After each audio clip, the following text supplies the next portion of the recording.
वैलाश को एनिहिलेप के मूव और स्ट्रेटेजी के बारे में पता चल चुका था। वो P1 ग्रैंड प्रिक्स के लिए रेडी था।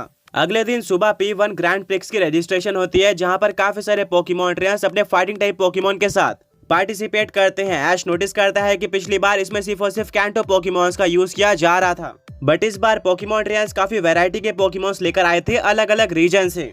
एंथनी कहता है कि शुरू में ये लीग उतनी ज्यादा पॉपुलर नहीं थी, बट अब ये पूरे वर्ल्ड में फेमस है। ये फाइटिंग टाइप पोकेमॉन ट्रेनर्स का अड्डा माना जाता है। वैलाश और एंथनी दोनों रजिस्टर कर लेते हैं।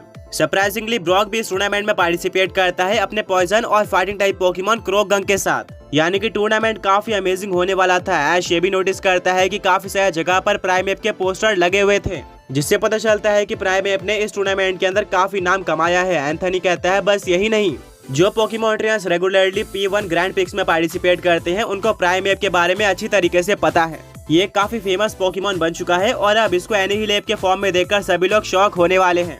मिस्टी कहते हैं इससे भी ज्यादा अमेजिंग रिएक्शन तब आएगा जब उनको पता चलेगा कि इस बार प्राइमेप का ट्रेनर एंथनी नहीं बल्कि ऐश है। वेल सभी लोग काफी फायर्ड अप होते हैं एंड कुछ ही टाइम के अंदर P1 grand prix championship start हो जाती है। एनिहिलेप का स्टार्ट काफी अमेजिंग होता है। वो इजिली कॉनकेल्डर, हाउलूचा और लुकारियो जैसे पोकेमॉन्स को डिफीट करता है। उनके फाइटिंग टाइप अटैक्स भी एनिहिलेप के ऊपर असर नहीं करते। वो अनस्टॉपेबल लग रहा था और वो धीरे धीरे करके फाइनल्स में पहुंच जाता है। दूसरी तरफ ब्रॉक और क्रोगंग की शुरुआत तो अच्छी होती है, बट आगे जाकर वो एक पोकेमॉन ट्रेनर और उसके गलेट से हार जाते हैं। वो पोकेमॉन ट्रेनर काफी स्ट्रॉन्ग लग रहा था। इसके अलावा एंथनी, जिसने अपने हिटमॉनचैन का यूज करके पार्टिसिपेट किया था, वो इस बार सेमीफाइनल्स तक पहुंच जाता है। पर सेमीफाइनल में उसकी फाइट ऐश और उसके एनिहिलेप के साथ हो जाती है, जहां पर एंथनी डिस्ट्रॉय हो जाता है। हिटमॉनचैन प्राइमेप के सामने नहीं टिक पाया और फाइनली हमें अपने फाइनलिस्ट मिल चुके थे। एक तरफ था ऐश और उसका एनिहिलेप, वहीं पर दूसरी तरफ था गलेड और उसका ट्रेनर यानी कि बैरी। सबसे इंटरेस्टिंग चीज तो ये थी कि पिछले फाइनल में भी बैरी और एंथनी ने फाइट किया था, जहां पर गलेड ने प्राइमेप को धूल चटा दी थी और P1 ग्रैंड प्रिक्स का चैंपियन बन गया था। एंथनी ये सभी चीज एक्सप्लेन करता है और ऐश समझ जाता है कि बैरी ही वो पोकेमॉन ट्रेनर था। वो कहता है बैरी, फाइट स्टार्ट होने से पहले मैं तुम्हें बताना चाहता हूँ कि यह वही प्राइमेप है जिसको तुमने पिछली बार फाइनल्स में हराया था। बैरी शॉक हो जाता है और कहता है क्या इसका पोकेमॉन ट्रेनर तो एंथनी था, तुम कौन हो? और ये तो प्राइमेप के एवोल्यूशन की तरह लग रहा है जो कि एनिहिलेप है। ऐश कहता है वेल प्राइमेप ओरिजिनली एंथनी का पोकेमॉन नहीं है, मैंने ही एंथनी को ये प्राइमेप दिया था, जिसके साथ वो हमेशा से ट्रेनिंग करते आया है एंड अभी रिसेंटली वो इवॉल्व हो गया एनिहिलेप में।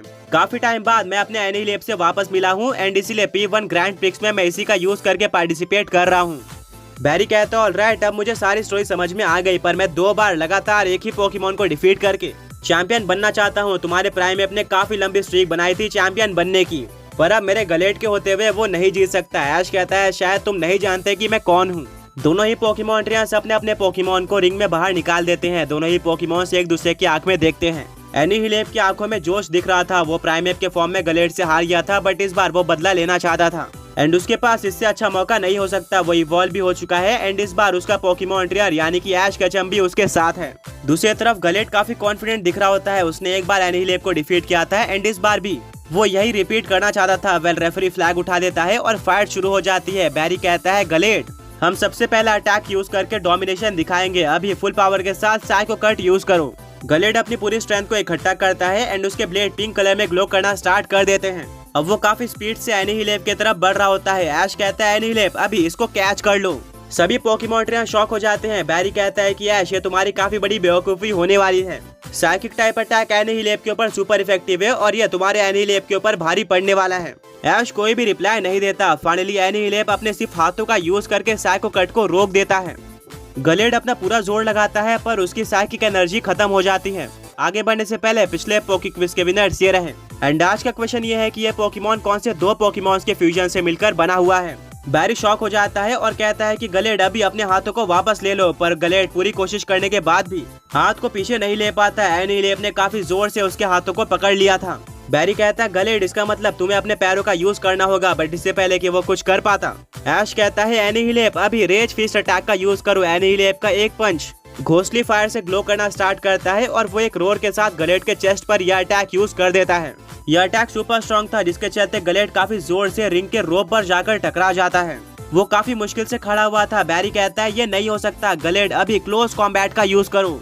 गलेड किसी तरह से अपने आप को संभालता है और एनिहिलेप के ऊपर पंचेस की बारिश कर देता है, पर अनफॉर्चुनेटली गलेड के सारे पंच एनिहिलेप के बॉडी के आर पार हो जाते हैं। एनिहिलेप को एक पंच भी नहीं लगता है। ऐश कहता है बैरी तुम्हें ये तो पता था कि एनिहिलेप एक घोस्ट टाइप पोकेमॉन है जिसके ऊपर साइकिक टाइप सुपर इफेक्टिव है, बट इसका एक और एडवांटेज ये है कि इसके ऊपर फाइटिंग टाइप अटैक काम नहीं करते। तुमने शायद अच्छे से रिसर्च नहीं करी थी, तुम्हारा अटैक स्ट्रॉन्ग था पर अब हम और भी ज्यादा स्ट्रॉन्ग अटैक से जवाब देने वाले हैं। एनिहिलेप रेज फिस्ट की बारिश कर दो। एनिहिलेप काफी सारे रेज फिस्ट अटैक का यूज करता है गलेट के ऊपर। हर एक अगला रेज फिस्ट पिछले वाले के मुकाबले ज्यादा स्ट्रॉन्ग होते जा रहा था और गलेट कुछ भी नहीं कर पा रहा था। गलेट को बहुत ज्यादा डैमेज पड़ता है और वो रिंग के बाउंड्री के पास आकर जमीन पर गिर जाता है, पर अभी भी उसने हार नहीं मानी थी, वो जीतना चाहता था। ब्रॉक कहता है सिर्फ और सिर्फ एक अटैक के बाद गलेट हार जाएगा।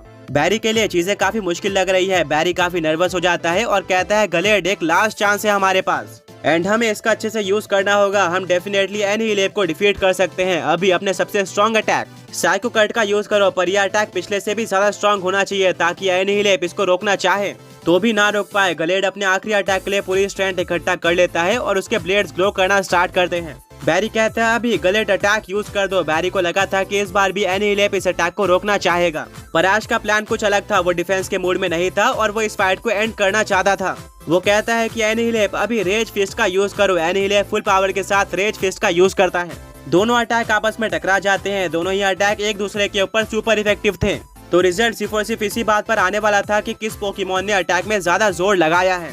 एनिहिलेप धीरे धीरे गलेट के अटैक को ओवर पावर करना स्टार्ट कर देता है और गलेट काफी जोर से रिंग के बाउंड्री पर आकर टकरा जाता है और जमीन पर गिर जाता है। रेफरी गलेट को चेक करता है और फाइनली डिक्लेयर कर देता है कि गलेट आगे बैटल नहीं कर सकता। इस फाइट का विनर ऐश और उसका एनिहिलेप है।